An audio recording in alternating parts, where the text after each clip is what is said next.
ये सीरीज का second part है। इसका फर्स्ट पार्ट हम ऑलरेडी अपलोड कर चुके हैं, जिस पर अच्छा सपोर्ट आया था। लेकिन अगर आपने अभी तक उसे नहीं देखा है तो डिस्क्रिप्शन में उसकी लिंक है, पहले जाकर उसे देख लेना। ये एक ऐसे आदमी की कहानी है जो कि जापान में रहता था और 9 से 5 की जॉब करता था, पर अचानक ही उसकी तबीयत खराब हो जाने के बाद उसने नौकरी छोड़ दी और रिटायर हो गया। खैर, जब वो नॉर्मली अपनी लाइफ जी रहा था तभी अचानक से वो अजीब सी दुनिया में टेलीपोर्ट हुआ जहाँ मैजिक एग्जिस्ट करता है। खैर, हमारे मेन कैरेक्टर केनेजी के पास नॉर्मली कोई मैजिक पावर तो नहीं है, लेकिन एक खास सिस्टम है जिससे वो रियल वर्ल्ड से सामान ऑर्डर कर सकता है। इसके लिए उसे पैसा जरूर देना पड़ेगा, लेकिन इस वर्ल्ड में उन चीजों की डिमांड बहुत ज्यादा है जो कि केनिची फ्यूचर से मंगवाता है। इसी कारण से पिछले पार्ट में केनिची ने अच्छा खासा बिजनेस खड़ा कर लिया था। मतलब उसके पास इतने पैसे तो थे कि वो आराम से खाने पीने का इंतजाम कर सके। उसने फैसला किया कि वो इस वर्ल्ड में अपने लिए घर बनाएगा, जिसके लिए उसने जंगल को ही सही जगह चुना, क्योंकि वहाँ उसे जमीन लेने की जरूरत नहीं। उसने कुछ मशीन्स मंगाकर पेड़ काटे और एक जगह तैयार की जहाँ वो घर बना सकता है। अभी इसी के आगे से ये पार्ट शुरू होता है। हम देखते हैं कि केनिची अभी प्रिमुला और उसके फादर मेलो से मिलने के लिए गया था, क्योंकि केनिची ने अपनी ऑनलाइन शॉप से थोड़ा सा नमक और शक्कर खरीदा। अगर प्रिमुला के फादर को वो पसंद आ जाता है तो ये एक अच्छा बिजनेस हो सकता है, क्योंकि ये दोनों ही ऐसी चीजें हैं जो कि डेली बेसिस पर लोगों को जरूरत होती है।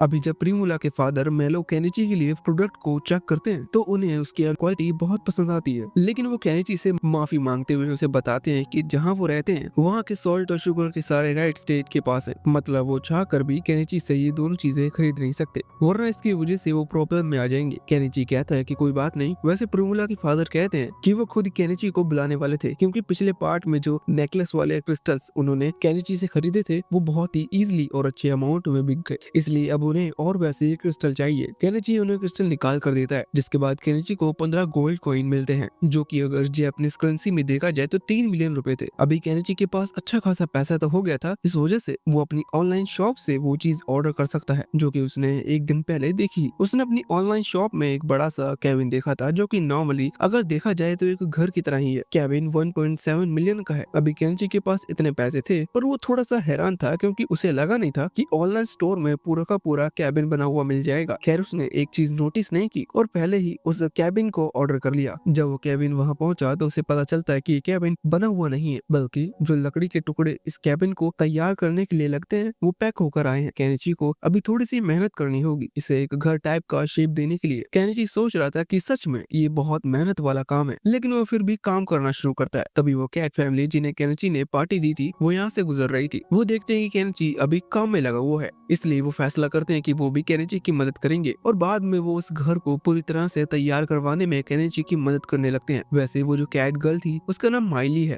उसे हम बाद में देखेंगे, क्योंकि अभी तो वो केनिची की मदद करवा रही है। केनिची के लिए नॉर्मली इस घर को बनाने में बहुत ज्यादा समय लगता है, लेकिन अभी उन लोगों की मदद से कुछ ही हफ्तों में वो घर बनकर तैयार हो जाता है। अभी केनिची को भी कुछ हफ्ते इसलिए लगे क्योंकि केनिची डेली अपना स्टॉल भी ओपन करता और बाद में फ्री टाइम में अपना ये घर बनाने का काम जारी रखता, क्योंकि वो उस कैट फैमिली को दिन भर तो काम पर नहीं लगा सकता, उनके भी कुछ पर्सनल काम होते हैं। कुछ हफ्तों में केनिची का घर पूरी तरह से तैयार हो चुका था, अभी भी कुछ काम बचे हुए थे, जैसे कि उस लकड़ी को पेंट करना और साथ ही किसी तरह से इलेक्ट्रिक जनरेट करना, क्योंकि वो केनिची के लिए बेसिक नीड है। अब यहाँ से सीधा 1 महीने बीत जाता है, और 1 महीना इसलिए क्योंकि केनिची ने अपने सारे काम निपटा लिए। उसने इलेक्ट्रिसिटी के लिए सोलर पैनल्स लगा रखे हैं, जिससे उसे मेहनत करने की जरूरत नहीं, बिजली अपने आप ही बनती जाएगी। साथ ही उसने अपने घर के आसपास फैंस लगा लिए हैं, क्योंकि उसने छोटे छोटे कुछ फैंस टाइप बॉक्स क्रिएट किए हैं जहाँ वो नॉर्मल वेजिटेबल उगा सकता है। वैसे लगभग केनिची के सारे काम खत्म हो चुके थे। इसका मतलब अब समय था सेलिब्रेट करने का, और सेलिब्रेट करने के लिए वो अभी वही टंकी उठा लाता है जिसमें उसने पानी भर लिया था, और अभी पानी गर्म कर वो नहा रहा था। अभी वैसे तो केनिची को मजा आ रहा है, लेकिन उसके मन में अभी यही बात चल रही थी कि इस पानी को फेंकने के बाद जब उसे फिर से इसमें पानी भरना होगा तो उसके लिए उसे साइकिल से वहाँ रिवर तक जाना होगा और इतना ही पानी भरकर यहाँ लाना होगा, क्योंकि उसके घर से वो रिवर थोड़ी सी दूर है। खैर, वो सोचता है कि उसके लिए भी वो कोई ना कोई जुगाड़ लगा ही लेगा। अगले दिन हम देखते हैं कि केनिची रजालिया से जाकर मिलता है और उसे बताता है कि उसका घर तैयार हो चुका है, इसलिए अब से वो यहाँ इस होटल में रहने नहीं आएगा। अभी रजालिया इस चीज से दुखी थी, और वो क्यों दुखी है ये चीज तुम समझ सकते हो, पर पहले उसने इस चीज पर यकीन नहीं किया था कि केनिची सच में जंगल में अपने लिए एक घर बनाने वाला है। वो खुश है कि केनिची ने अपना एक गोल पूरा कर लिया, लेकिन अब वो केनिची से मिल नहीं पाएगी। वैसे अगले दिन हम देखते हैं कि आज का मौसम बहुत अच्छा था। केनिची सुबह जागा तो उसने सोचा कि क्यों ना आज थोड़ा सा जंगल में घूम लिया जाए।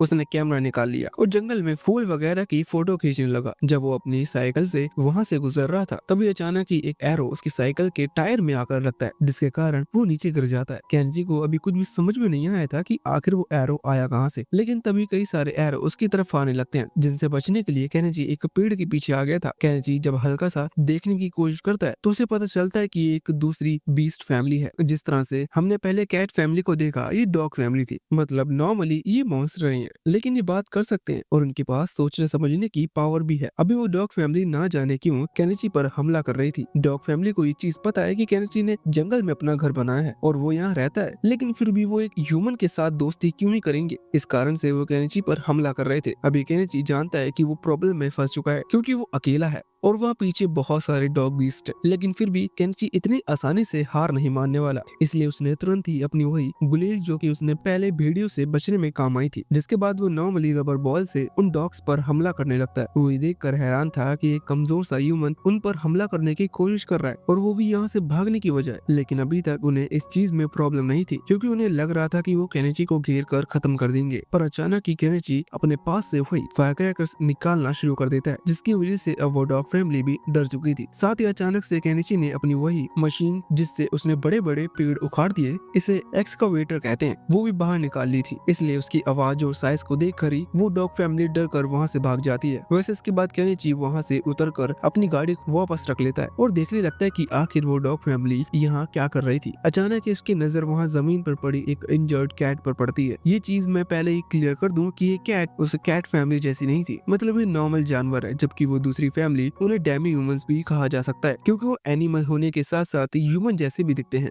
अभी जो कैट फैमिली थी वो जमीन पर इसलिए पड़ी है क्योंकि उसे भी एक एरो लगा था और शायद ये डॉग फैमिली ने जानबूझकर किया क्योंकि डॉग और कैट दुश्मन होते हैं। केनेजी यहाँ उस कैट के पास जाकर उसकी मदद करवाने वाला था, लेकिन वो कैट केनेजी को पास नहीं आने देती। लेकिन केनेजी नोटिस करता है कि अभी उस कैट को इतनी ज्यादा चोट लगी है कि अगर उसकी चोट को ठीक नहीं किया गया तो वो यही मार जाएगी। इसी वजह से केनेजी थोड़ी हिम्मत कर उसके नजदीक आता है। साथ ही अपनी ऑनलाइन शॉप से वो कुछ ऐसी चीजें खरीद लेता है जिससे अगर उस कैट ने उसके हाथ पर बाइट करने की कोशिश की तो उससे ज्यादा फर्क नहीं पड़े। अचानक ही वो देखता है कि कैट ऐसा करने की कोशिश तो कर रही थी, लेकिन उसके पास इतनी एनर्जी नहीं है कि वो केनेजी पर हमला कर पाए। इस चीज से केनेजी के लिए काम आसान हो गया था, उसकी बॉडी पर लगे उस एरो को निकालना और बाद में अल्कोहल खरीद कर उस पर वो अल्कोहल लगा देना। ये जो अल्कोहल थी ये जर्म्स को खत्म कर देगी और मेडिसिन की तरह काम करेगी। लेकिन केनेजी जानता है कि वो उस कैट को इस तरह से जंगल में छोड़कर नहीं जा सकता क्योंकि फिर उसके बचने के चांसेस जीरो हो जाएंगे। इसी वजह से केनेजी फैसला करता है कि उसे इस कैट को अपने घर ले जाना चाहिए। वो बाद में एक ट्रॉली खरीदता है जिसमें उसने उस कैट को रखकर उसे खींचते हुए अपने घर ले आया था।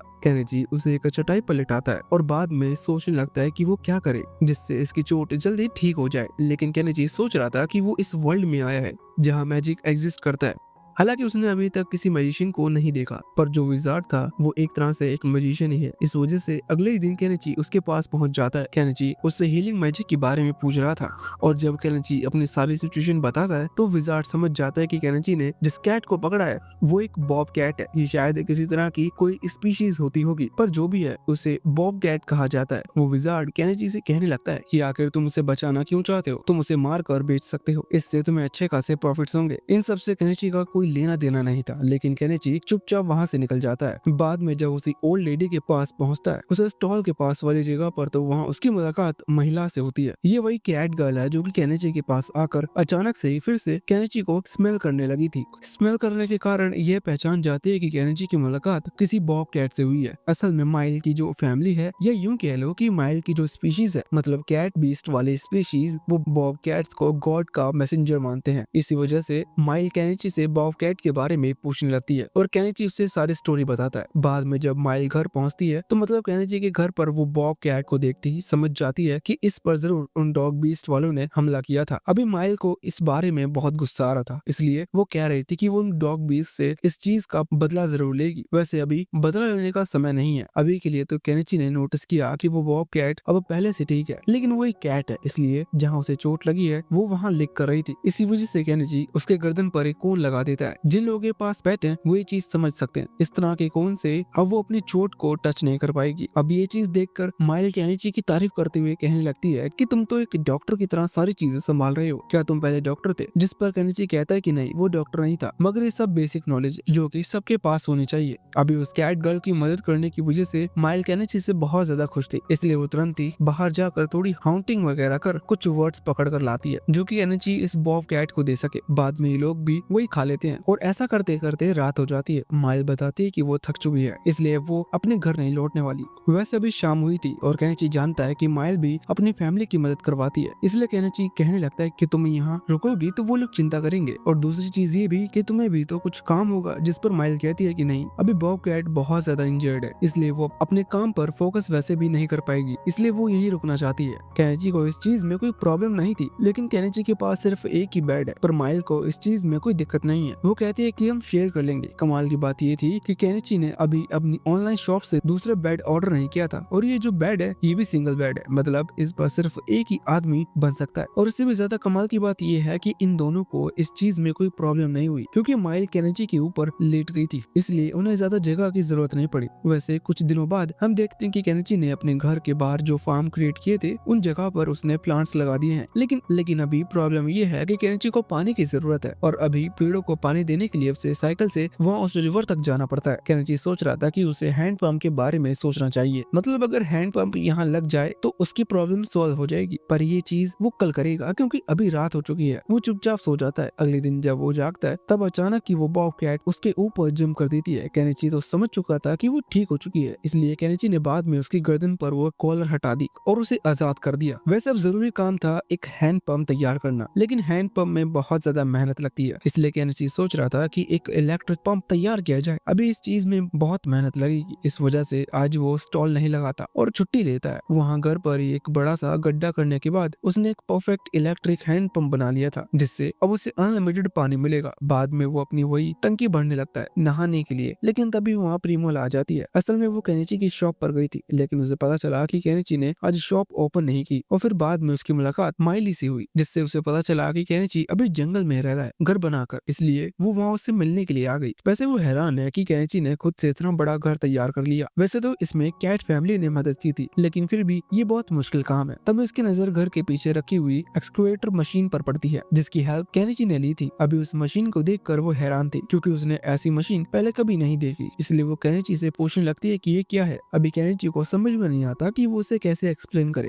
इसलिए केनिची कहता है कि ये उसका समलिंग फैमिलियर है, जो कि उसने अपनी मदद के लिए समन किया था। अभी ये बात सुनकर प्रोमिला को लगता है कि केनिची मैजिक का इस्तेमाल कर सकता है, इसलिए वो थोड़ी सी और ज्यादा हैरान हो गई। पर केनिची बाद में उससे कहता है कि इस चीज को वो सीक्रेट रखे, और जब वापस घर लौटे तो किसी को भी इस बारे में ना बताए। अभी केनिची जब ये बात कह रहा था तब उसके दिमाग में एक और बात आती है। वो सोचता है कि अभी शाम हो चुकी है और इतनी लेट जो सिटी के मेन गेट होते हैं वो बंद हो चुके होते हैं, मतलब प्रीमुला घर नहीं जा सकती। ये चीज प्रीमुला ऑलरेडी जानती थी, इसलिए वो केनिची से इतना ज्यादा लेट मिलने के लिए आई। वरना तुरंत ही सोचो इसका और क्या रीजन हो सकता है। अभी प्रीमुला को इस चीज में कोई प्रॉब्लम नहीं थी, पर प्रॉब्लम केनिची को थी, क्योंकि उसके पास सिंगल बेड है। वैसे तो वो एक और बेड खरीद सकता है, लेकिन फिर भी ना जाने क्यों वो प्रीमुला से कह रहा था कि उसके पास एक ही बेड है, इसका मतलब उसे यहाँ रुकने में प्रॉब्लम होगी। पर प्रीमुला को इस चीज में कोई प्रॉब्लम नहीं है, अगर एक ही बेड है तो वो उसे शेयर कर सकते हैं। वैसे इस दौरान प्रीमुला की नजर वहाँ पीछे रखी उसी टंकी पर पड़ती है जिसमें केनिची ने पानी भर रखा था खुद के नहाने के लिए। वो केनिची से पूछने लगती है कि अब ये क्या चीज है, तो केनिची बताता है कि ये हॉट बाथ है। अभी प्रीमुला को इसके बारे में भी कुछ नहीं पता था, इसलिए केनिची उसे समझाने के लिए एक डेमो लेने की परमिशन देता है। बाद में केनिची ने उस पानी को गर्म कर दिया था जिसमें प्रीमुला नहा रही थी। अभी केनिची ने कोई परफेक्ट बाथरूम क्रिएट नहीं किया, मतलब कि एक परफेक्ट सेफ जगह जो कि पूरी तरह से बंद हो। यहाँ एक साइड तो वॉल थी, पर दूसरी साइड पूरा जंगल दिखता है, जिस वजह से प्रीमुला को थोड़ा सा डर लग रहा था, या फिर सच में उसे ऐसा लग भी रहा था या नहीं। पर फिर भी वो केनिची से कह रही थी कि वो कहाँ है। अब उसे थोड़ा सा अजीब फील हो रहा है। केनिची कहता है कि वो दीवार की दूसरी साइड बैठा हुआ है, इसलिए उसे चिंता करने की जरूरत नहीं। पर प्रीमुला कहने लगती है कि तुम यहाँ सामने ही बैठो, क्योंकि मुझे सच में बहुत अजीब फील हो रहा है। यार यहाँ क्या हुआ ये हमें नहीं पता, क्योंकि अगले सीन में हम सीधा केनिची के कमरे में आ गए, मतलब केनिची के इकलौते कमरे में, क्योंकि उस कैबिन में एक ही कमरा है। वहाँ केनिची ने एक और बेड समन कर लिया था, क्योंकि वो नहीं चाहता कि माइली के साथ हुआ वो प्रीमुला के साथ भी हो, क्योंकि प्रीमुला का वजन ज्यादा है, या फिर ऐसा भी हो सकता है कि केनिची को उसके फादर के साथ बिजनेस करना है, इसलिए अभी वो इन चीजों से दूर ही रहना चाहता है। क्या केनिची ने प्रीमुला को उसके नहाने के बाद जो टॉवल दी थी वो बहुत ही अलग टॉवल है, क्योंकि ये उसने ऑनलाइन शॉप से खरीदी है, इसलिए वो प्रिमिला को बहुत ही पसंद आ रही थी। वो केनिची से कहती है कि उसे ऐसी और टॉवल खरीदनी है, पर केनिची बताता है कि ये बेचने के लिए नहीं है। केनिची ने ये नहीं सोचा था कि वो ये चीज भी बेचने के लिए लाएगा, लेकिन प्रिमिला को वो पसंद आ रही थी, इसलिए केनिची ने उसे वो देने का प्रॉमिस कर दिया है।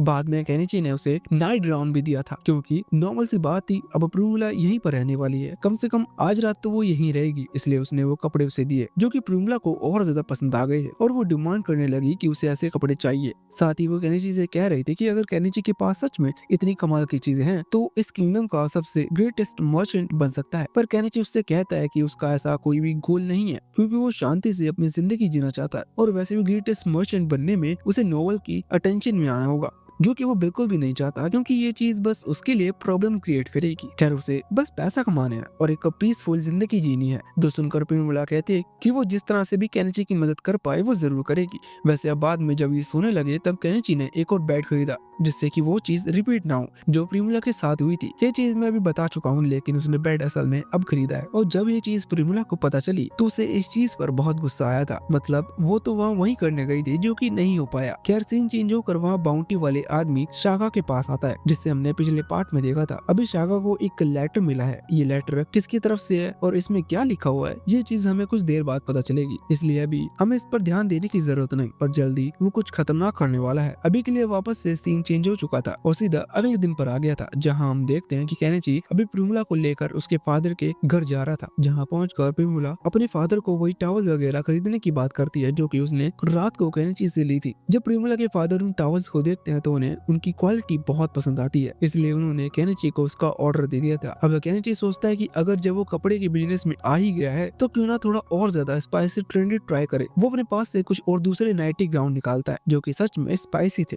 इसी वजह से प्रिमिला के फादर को मना करना पड़ता है। खैर प्रिमिला यहाँ पर उन्हें देखकर बहुत ही ज्यादा एक्साइटेड थी, पर अभी उसके इंटरेस्टेड होने से कोई फर्क नहीं पड़ता। खैर तभी हम देखते हैं कि प्रिमिला की वो मेड मार्गरेट कुछ लेटर्स लेकर वहाँ पहुँचती है। यहाँ कुछ बुक्स भी थे और कुछ लेटर्स भी थे। केनिची अभी उनके बारे में प्रिमिला के फादर से पूछता है, तो वो बताते हैं कि ये कुछ डॉक्यूमेंट्स है जो कि एक नई डबल एंट्री स्कीम से कुछ रिलेटेड है। अभी केनिची ये चीज सुनकर थोड़ा सा हैरान था। मुझे चीज ज्यादा समझ में नहीं आई थी, लेकिन तुम्हें समझाने के लिए मैं बता दूं कि बस एक नॉर्मल सी चीज जो कि जापानीज कल्चर में एग्जिस्ट करती है तब के टाइम पर, जिस टाइम से केनिची आया है, और अभी ये स्कीम यहाँ पब्लिश होना ये थोड़ी सी अजीब बात थी। मतलब केनिची के अलावा उस कल्चर को और कोई नहीं जानता। खैर केनिची का शक तब बढ़ जाता है जब प्रिमिला के फादर उसे हैंडपंप दिखाते हैं। असल में हैंडपंप को इस टाइमलाइन में भी किसी ने इन्वेंट कर लिया है। वो भी बात कर रहे थे कि कुछ समय पहले ही किंग को किसी ने इस तरह की टेक्नोलॉजी के बारे में बताया और ये सच में बहुत ही ज्यादा यूजफुल है। अब केनिची ये तो नहीं बताता कि वो इस सब के बारे में ऑलरेडी जानता है, लेकिन वो खुद से यही जरूर समझ चुका था कि जरूर मार्केट में उसका कंपटीशन आ चुका है। खैर यहाँ से सीन चेंज होता है और हम देखते हैं कि प्रिमिला अभी लगभग डेली केनिची के घर पर आने लगी थी, क्योंकि केनिची ने डबल बेड खरीद लिए थे, जिस वजह से वो चीज नहीं हो पा रही जो कि पहली बार में हो जाती। इस वजह से वो मौके की तलाश में है। खैर वो केनिची को बताती है कि अब वो कुछ दिन केनिची से नहीं मिल पाएगी। इसका रीजन ये है कि वो अपने फादर के साथ ट्रेडिंग पर्पस से कहीं दूसरे टाउन जा रही है और वो कुछ हफ्तों बाद लौटेगी।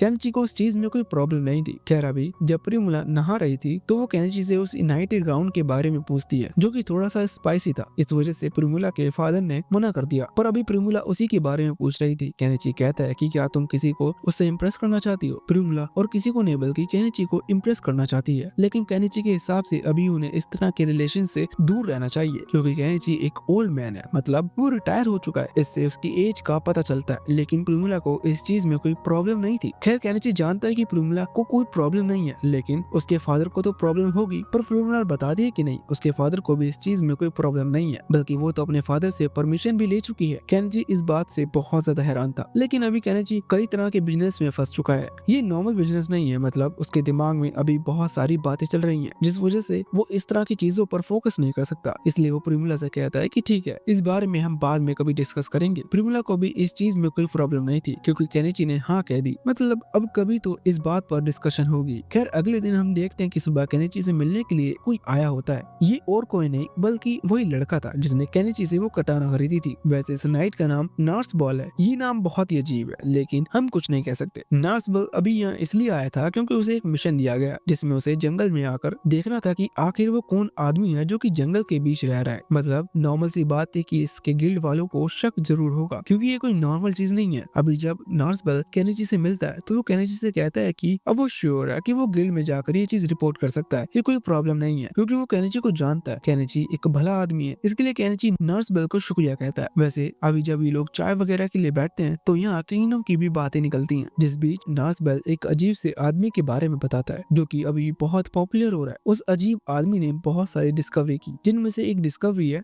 मेयोनेज की डिस्कवरी, और ये ज्यादा पॉपुलर इसलिए हो गई क्योंकि मेयोनेज लोग खा भी रहे हैं। और साथ ही उस आदमी ने मेयोनेज की मदद से एक ड्रैगन को हरा दिया। ना जाने उसने ये कैसे किया लेकिन उसने ये सच में किया, जो कि एक अच्छा मार्केट स्ट्रेटजी हो सकती है क्योंकि अब उसकी मेयोनेज और ज्यादा खतरनाक तरीके से बिकने लगी है। केनिची इस बात को सुनते ही समझ चुका था कि अब तो पक्का कि वो आदमी फ्यूचर जापान से आया है। खैर केनिची को अभी इस चीज से कोई प्रॉब्लम नहीं है क्योंकि केनिची की मुलाकात उससे जल्दी तो होने नहीं वाली। यहाँ से सीन सीधा अगले महीने पर शिफ्ट होता है। बीच में क्या क्या हुआ ये हमें जानने की जरूरत नहीं क्योंकि अब वो दिन आ चुका है जिस दिन प्रिमुला और उसके फादर उस ट्रेडिंग बिजनेस की ट्रिप से वापस लौट आएंगे। केनिची सोचता है कि उसे जाकर उनसे मिलना चाहिए। खैर अभी तक उनकी गाड़ी वहाँ नहीं लौटी है, इसलिए वो सोचता है कि वो शाम को शॉप बंद कर उनसे मिलने के लिए जरूर जाएगा। तभी उसे कुछ आवाजें सुनाई देती है। ये भीड़ की आवाजें थी जिन्हें सुनकर वो तुरंत ही वहाँ मार्केट की तरफ भागता है। यहाँ मैं सेंट्रल मार्केट की बात कर रहा हूँ क्योंकि केनिची साइड में अपना बिजनेस लगाता है। वहाँ भीड़ थी, भीड़ के बीच में से केनिची आगे पहुँचता है तो उसे वहाँ प्रिमुला के फादर मेलो देखते हैं। वो भी बहुत परेशान लग रहे थे।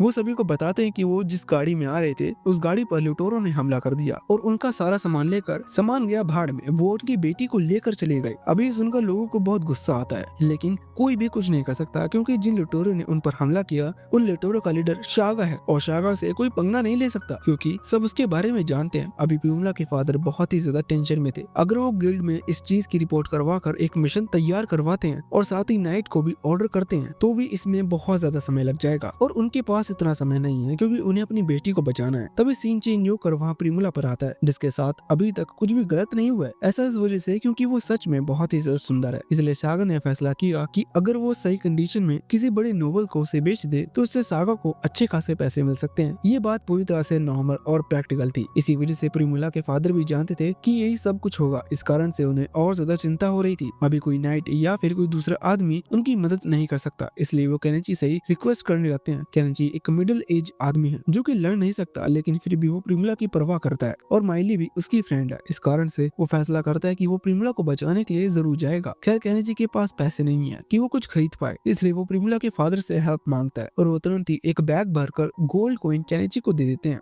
जो कि सच में बहुत ज्यादा पैसा था। केनिची उस पैसे को लेकर उनसे पूछता है कि क्या उन्हें शागा की लोकेशन के बारे में कुछ पता है, तो इस पर वो बताते हैं कि शागा और उसके आदमी एक रूइन के पास रहते हैं। रूइन मतलब एक तबाह हुई जगह, जैसे कि पहले कोई मेंशन हुआ करता था, वो पूरी तरह से टूट चुका है और वहाँ कोई नहीं रहता। इसलिए शागा और उसके आदमियों ने उस मेंशन को अपना बना लिया। अभी लोग वहीं रहते हैं लेकिन फिर भी उन पर कोई हमला नहीं कर पाया। इस चीज से उनकी पावर का पता लगता है लेकिन खैर केनिची को वहाँ जाना ही होगा। इस वजह से केनिची अपनी ऑनलाइन शॉप में देखने लगता है कि क्या वो खरीद सकता है। अभी जो डिस्टेंस थी वो करीबन 50 किलोमीटर की है। इस वजह से केनिची को एक गाड़ी की जरूरत होगी जिससे कि वो जल्दी वहाँ पहुँच पाए। केनिची को सबसे सही चीज एक ट्रक दिखता है जिसे वो खरीदने वाला था, लेकिन सबसे पहले वो उन लोगों को थोड़ा सा दूर हटा देता है और कहता है कि वो समनिंग मैजिक का इस्तेमाल करने वाला है, इसलिए वो सभी दूर रहे। और बाद में वो इस तरह से बिहेव करने लगता है जैसे कि वो सच में किसी तरह के समनिंग स्पेल का इस्तेमाल कर रहा है जिससे कि किसी को शक ना हो। वैसे अब जैसे ही वो बड़ा सा ट्रक वहाँ उनके सामने आता है तो केनिची उस ट्रॉली पर चढ़कर सभी से कहने लगता है क्या कोई अभी है जो कि उसकी मदद करना चाहता है, क्योंकि शागा एक बड़ा क्रिमिनल है। उसे खत्म करने के बदले इन्हें अच्छे खासे पैसे मिलेंगे क्योंकि उसके ऊपर एक बड़ी सी बाउंटी है। लेकिन फिर भी लोग डरे हुए थे, इसलिए कोई भी केनिची की मदद नहीं करना चाहता। केनिची भी अभी सोच रहा था कि शायद उसे काम अकेले ही करना होगा, लेकिन इतने में ही वहीं बॉब कैट जिसकी मदद केनिची ने की थी वो वहाँ ट्रक पर आ जाती है। वैसे वो तो बोल नहीं सकती और केनिची को भी वो कैट लैंग्वेज नहीं आती, लेकिन फिर भी केनिची समझ चुका था कि वो भी केनिची की मदद करना चाहती है, इसलिए केनिची उसे शुक्रिया कहता है। वैसे इतने में ही अब वो कैट फैमिली भी वहाँ पहुँच चुकी थी जिसमें माइली और बाकी सभी फैसला करते हैं कि वो भी केनिची की मदद करेंगे क्योंकि केनिची ने उन्हें पार्टी दी थी। लेकिन देखा जाए तो सच में वो केनिची की पहले भी बहुत ज्यादा मदद कर चुके हैं। केनिची उन्हें शुक्रिया कहता है और बाद में उनके लिए थोड़े मॉडिफाइड वेपन्स खरीदता है जैसे कि एक high tech bow and arrow, मतलब एक एक धनुष जो कि लॉन्ग डिस्टेंस कवर कर सकता है, और साथ ही माइली के पेरेंट्स के लिए कुछ तलवारें जिससे क्लोज रेंज में मदद मिलेगी। अभी केनिची इस चीज से खुश था कि उसे फाइनली कुछ लोग मिल गए जो कि उसकी मदद करेंगे, लेकिन इतने में ही वहाँ नर्सवेल भी आ जाता है और कहने लगता है कि क्या उन्हें और मदद चाहिए। केनिची इस चीज से खुश था कि एक एक्सपीरियंस्ड नाइट उनके साथ जाएगा तो ये चीज और ज्यादा आसान हो जाएगी, लेकिन केनिची थोड़ा सा हैरान है क्योंकि नर्सवेल ने अभी अपनी आर्मर वगैरह पहन रखा है। केनिची पूछता है कि तुम अभी जब सिटी में घूम रहे हो तो तुम इस आर्मर को क्यों पहने हो, जिस पर नर्सवेल बताता है कि उसने जब से केनिची से वो तलवार खरीदी थी उसे अभी तक मौका ही नहीं मिला इसका इस्तेमाल करने का, इसलिए उसने आर्मर वगैरह सब पहन कर तैयारी कर ली है कि कहीं उसे कोई चोर वगैरह मिल जाए और वो अपने वेपन का इस्तेमाल कर पाए। खैर अब फाइनली उसे मौका मिल चुका है, इसलिए वो केनिची की मदद करना चाहता है। उसके लिए केनिची उसे भी शुक्रिया कहता है, अपने ट्रक पर बुला लेता है। वैसे इतने में ही वो वहीं ओल्ड मैन मतलब वो विजार्ड पहुंचते हैं जो कि उस शॉप पर केनिची को मिल रहे हैं। वो भी केनिची की मदद करना चाहते हैं। केनिची इस चीज से बहुत हैरान था। केनिची कहता है कि आप बूढ़े हैं, कहीं आप खुद ही प्रॉब्लम में ना फंस जाएं,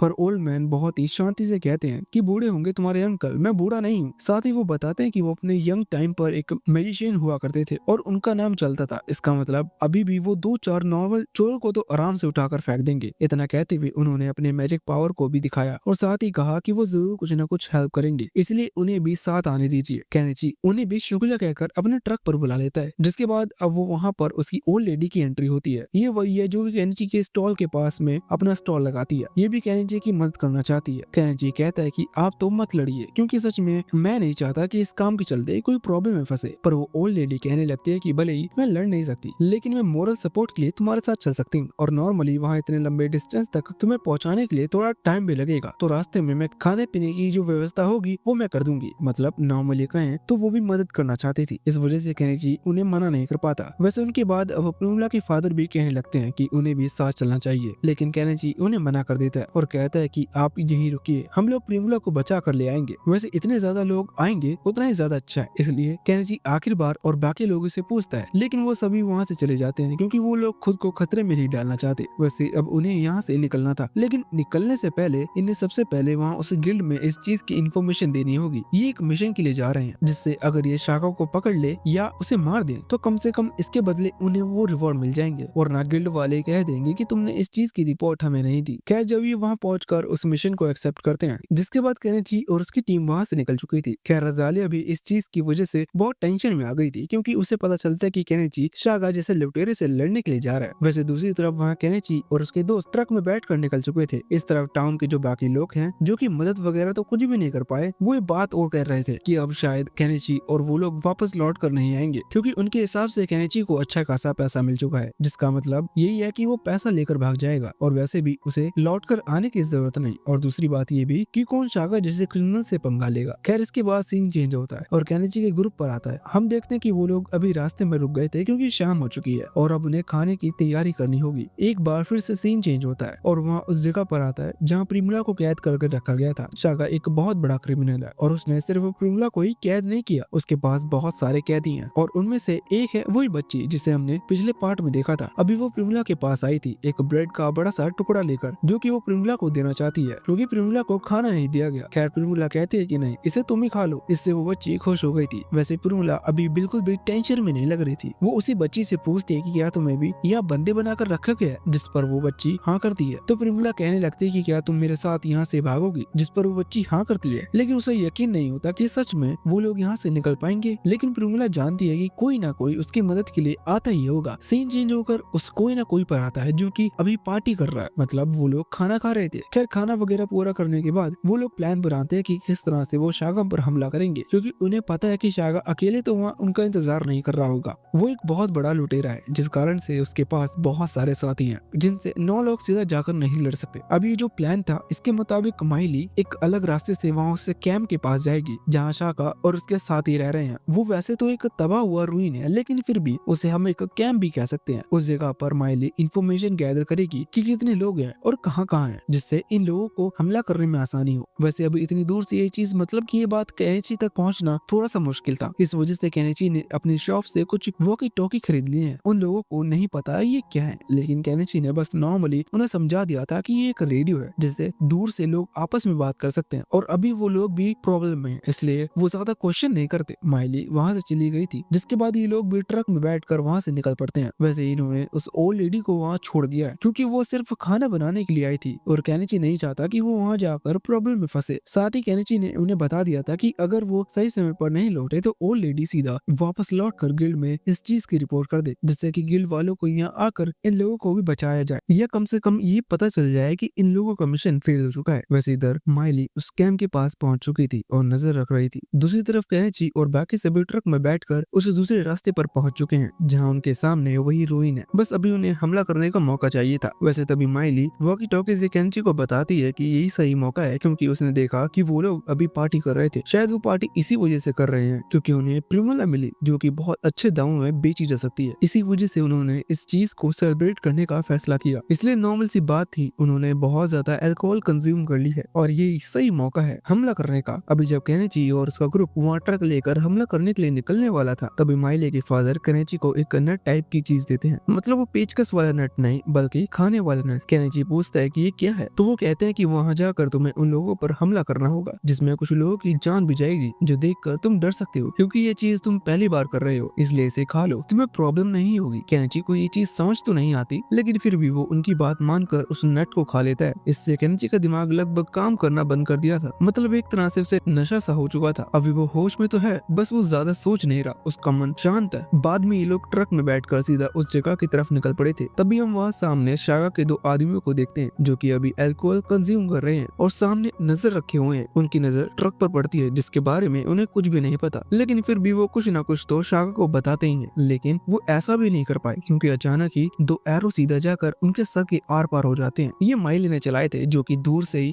इन्हें कवर दे रही है। वैसे इधर वो ओल्ड मैन मतलब कि वो विजार्ड अपने मैजिक की मदद से एक स्पेल क्रिएट करते हुए हमला करते हैं जिससे एक धमाका होता है और ये लोग उन चोरों के कैंप के बिल्कुल बीच पहुंच जाते हैं। मतलब फाइटिंग का समय आ चुका था लेकिन यहाँ पर सच में बहुत ही ज्यादा चोर हैं। फिर भी प्रॉब्लम की बात नहीं थी क्योंकि जो कैट फैमिली है वो एक बीस्ट फैमिली है और वो पहले भी शिकार के लिए कई बार लड़ाई कर चुके हैं, इंसानों से तो नहीं पर फिर भी बड़े खतरनाक जानवर से जो कि इंसानों से भी ज्यादा ताकतवर होते हैं। इसी वजह से उन्हें प्रॉब्लम नहीं थी। यहाँ पर कई सारे चोरों को कुछ ही सेकंड्स में खत्म करने के लिए इस तरफ हम वहाँ नर्स बल को देखते हैं जो कि अभी अपनी तलवार लेकर बहुत ही आसानी से चोरों को मारते जा रहा था। शायद उसने भी वही नट खाया है जो कि माइली के फादर ने केनिची को दिया था। केनिची तो अभी नर्स बल की स्ट्रेंथ से बहुत ही ज्यादा हैरान था। इतने में ही एक चोर पीछे से उस पर हमला करने की कोशिश करता है लेकिन तभी बॉब कैट सही समय पर वहाँ आकर उसे बचा लेती है। इससे केनिची समझ चुका था कि अब उसे एक जगह पर खड़ा ना रहते हुए इन लोगों की मदद करनी चाहिए, इसलिए उसने तुरंत ही अपनी गाड़ी निकाल ली। ये वही एक्सकवेटर था जिसमें बैठकर अभी वो उन चोरों को दूर फेंकते जा रहा था और वो चोर भी उससे बहुत ज्यादा डरे थे क्योंकि उन्होंने इस तरह की मॉन्स्टर चीज पहली बार देखी है। खैर केनिची इस तरह से उस गाड़ी को आगे बढ़ाते जाता है और अचानक से एक दीवार से टकरा जाता है। दीवार में यहाँ होल हो चुका था और सामने वो सारे कैदी थे जिन्हें शागा ने पकड़ कर रखा था। वहाँ हर कोई था सिर्फ प्रिमुला को छोड़कर। केनिची अभी इस चीज से थोड़ा सा हैरान था लेकिन तभी उसे प्रिमुला की लोकेशन का पता चलती है। असल में शागा ऑलरेडी ये बात जानता था कि प्रिमुला को बचाने के लिए कोई ना कोई आएगा, इसलिए उसने प्रिमुला को एक अलग जगह पर रखा और अभी उसने प्रिमुला को पकड़ लिया है और उसकी गर्दन पर अपनी ब्लेड रख दी है जिससे लड़ाई यही खत्म हो जाए। वैसे शागा को लगा नहीं था कि जो टीम यहाँ आएगी वो इतनी ज्यादा ताकतवर होगी क्योंकि शागा के सभी आदमी मारे जा चुके हैं। अभी वो बस अकेला बचा है लेकिन फिर भी प्रिमुला उसके पास है, मतलब वो बच सकता है। वो उन सभी से पीछे हटने को कहता है वरना वो प्रिमुला को खत्म कर देगा। सभी लोग रुक चुके थे लेकिन केनिची इस तरह से शागा को भागने नहीं दे सकता। इसी वजह से वो थोड़ा सा सोचता है और एक प्लान तैयार करता है जिसके बाद उसने वॉकी टॉकी के थ्रू माइली से कह दिया था कि जैसे ही वो इशारा करे तो वो तुरंत ही शागा पर हमला कर दे। अभी नॉर्मली डायरेक्टली हमला नहीं किया जा सकता क्योंकि अगर उन्होंने ऐसा किया तो शागा तुरंत ही प्रिमुला को खत्म कर सकता है। इसी वजह से केनिची अपनी ऑनलाइन शॉप से एक लेजर लाइट खरीदता है जिससे उसने सीधा शागा की आंख पर पॉइंट किया जिससे शागा को अचानक से प्रॉब्लम हुई और उसने गलती से प्रिमुला को छोड़ दिया। इसी चीज से मौका मिल गया इसलिए माइली को हमला करने का। उसने शागा पर हमला तो किया लेकिन हमला कंधे पर हुआ था, मतलब शागा अभी भी जिंदा है और उसकी ज्यादा पावर खत्म नहीं हुई है, इसलिए वो फिर से प्रिमुला की तरफ बढ़ने लगा था उस पर हमला करने के लिए। खैर इतने में अचानक से वही स्लेव गर्ल मतलब वही बच्ची अपनी पावर का इस्तेमाल करती है। वो ना जाने किस तरह की मैजिक का इस्तेमाल कर रही थी लेकिन उस मैजिक के कारण